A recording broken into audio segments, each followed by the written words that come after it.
On this episode of Adventures in Anderson County, we're in Rocky Top, Tennessee, at the Coal Creek Miners Museum.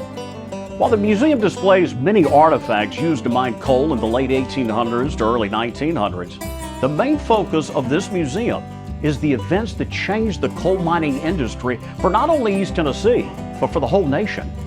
After the Civil War, the southern states like Tennessee were broke and struggled to find sources of revenue. Meanwhile, the construction of the railroad opened up Tennessee's coal fields, creating a demand for cheap labor.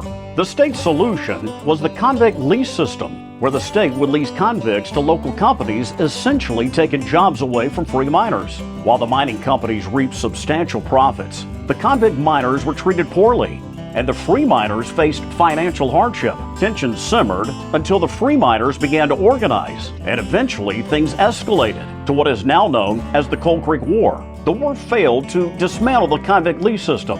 However, when the next election rolled around, the new governor decided it was in the best interest of the state to abolish the convict lease system. But the story doesn't end there. In 1902, the community suffered a catastrophic mine explosion that killed 216 miners. Before perishing, some of the miners were able to barricade themselves in a section of the mine. While waiting for a rescue that came too late, they wrote letters to their loved ones.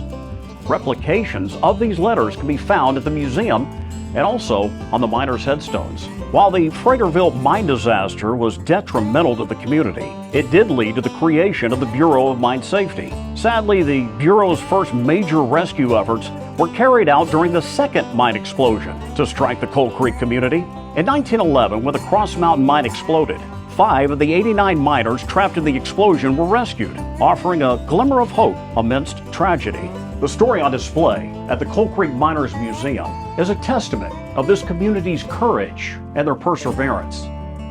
You can start planning your trip to the museum at adventureanderson.com and follow our YouTube channel for other adventures in beautiful Anderson County, Tennessee.